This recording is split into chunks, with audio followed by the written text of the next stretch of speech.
Q is for quilts, sometimes known as bed covers. Quilts were made for practical purpose of keeping the early settlers warm, but mountain women had a talent for taking scraps of fabric and turning them into beautiful works of art. The women enjoyed gathering at a home for a quilting bee. They often sounded like a hive of busy bees as they sat around a large quilting frame, stitching and catching up on the local gossip. They designed and named many quilt patterns which they enjoyed trading like recipes. The friendship quilt was a favorite because each woman at the quilting embroidered her name on a square she had quilted. R is for a raisin. It isn't the kind you eat. No, sir. A mountain raisin was a gathering of families to raise or build a house or a barn and sometimes even a school. Trees were cut and logs were hauled in on sleds pulled by mules or oxen. Everyone worked. The women and girls prepared the food and sometimes had a quilting bee. The young boys carried water and laid out tools for the men. The men brought tools which they used to split and notch logs, smooth boards, and lay the cabin floors. 15 to 70 men could raise the walls, lay the floor, and roof a house in just a few days. Then it was time to eat, listen to good music, and dance. S is for spinning and weaving. The spinning wheel and the loom were used by women to make clothing and covers for their families. Wool was sheared from sheep in the spring of the year, and then it was washed and carded into soft, fluffy rolls ready for spinning. Using the spinning wheel, the mountain mother spun the wool into yarn. If she desired a color, she would dye the yarn. Walnuts were used to make dark brown, yellow root was used to make orange, green oak leaves were used to make green, and pokeberries were used to make red. The thread or yarn could then be used to weave cloth on a loom, or it could be used to knit socks, stockings, gloves, hats, and sweaters for the family. Nothing could keep the feet warmer than a good pair of wool socks. T is for toys. Of course, batteries weren't included or needed in Appalachian toys. Boys were partial to carrying slingshots, pocket knives, and blowguns. Girls enjoyed dolls made from apples, potatoes, sticks, rocks, corn cobs, corn shucks, and rags.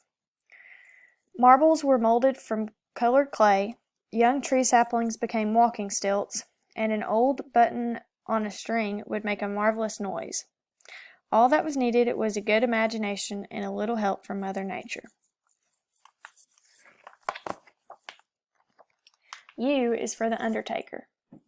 Cemeteries dot the hillsides and churchyards of the Appalachian Mountains, reminding us that death was very much a part of the Appalachian life. Within hours of the eerie ring of the tolling bell, the undertaker began the lonesome job of building a casket for the person who died. He worked quickly, while other women in the community busied themselves with the task of laying out the body. Neighbors brought food, helped dig the grave, and joined the grieving family in sitting up all night with the body.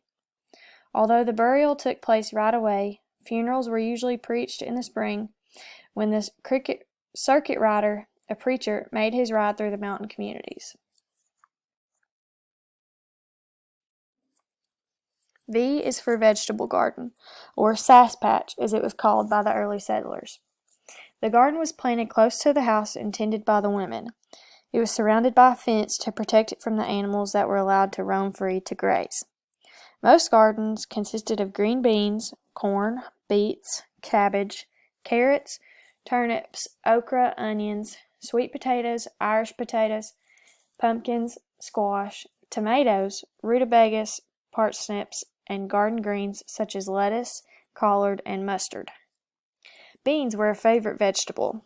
They were strung by needle on a thread to hang dry so they could be eaten in cold weather. These dried beans were called leather breeches, and they were often seen hanging on fireplaces and from rafters in the home.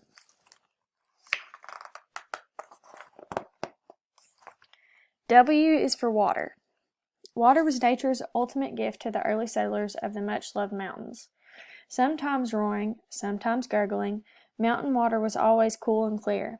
It quenched the settlers' thirst, watered their crops, powered their grist mills, cooled their food in the spring houses, and determined where they would build their homes.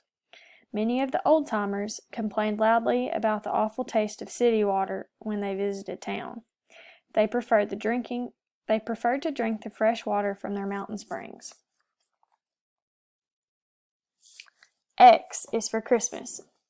Christmas in the mountains was heartfelt, homemade, and gathered from the skirts of Mother Nature. Churches and houses were filled with the outdoor aroma of pine, cedar, holly, and mistletoe.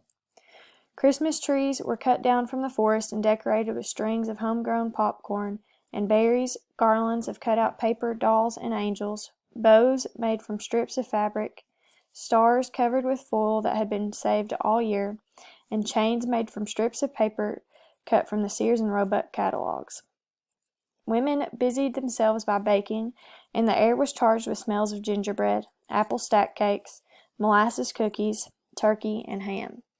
And before going to bed on Christmas Eve, children excitedly hung their stockings in hope that Santa would fill them with apples, stick candy, oranges, and an occasional doll or carven wooden toy. Early Christians used the X as a symbol to represent their Christian identity.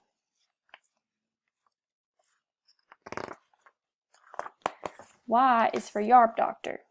There were a few book doctors in the mountain areas, but most people relied on nature's own medicine to soothe their pain and cure their ills. Yarb was a mountain word for herb, and a Yarb doctor was someone who was skilled in using herbs and plants to heal. The Yarb doctor used all the parts of a plant to stock his private pharmacy. Roots were beaten to make poultices, salves, to spread on sores and draw out infection. Leaves, roots, and bark were dried and powdered to make teas that often needed to be sweetened in order to drink. Many of the remedies sound odd to us today, but people would travel a great distance to seek the advice of a truly skilled Yarb doctor. Examples of remedies: bleeding, place a spiderweb across the wound, use pine resin. Colds, chew the leaves and stems of peppermint, put ginger and sugar in hot water, drink, and go to bed. Drink tea from the roots of butterfly weed, eat onions roasted in ashes, put goose grease salve on chest, drink tea made from wintergreen fern, or boil pine needles to make a strong tea. For an earache, roast cabbage stalks and squeeze the juice into your ear. Blow smoke from rabbit tobacco in your ear. For a fever, a tea made of rabbit tobacco will break a fever. Z is for zodiac. The zodiac forms an imaginary band in the heavens and is divided equally into 12 constellations of stars: Aries, Taurus, Cancer, Virgo, Scorpio, Capricorn, Pisces, Aquarius, Sagittarius, Libra, Leo, and Gemini. As the moon circles the earth every 29.5 days, it passes through each of the zodiac signs. Mountain farmers believed that the moon's phases and its place in the zodiac affected activities here on Earth.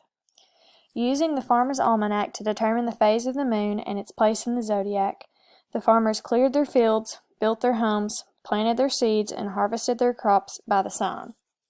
If there was a job to be done, there was a sign in which to do it. The end.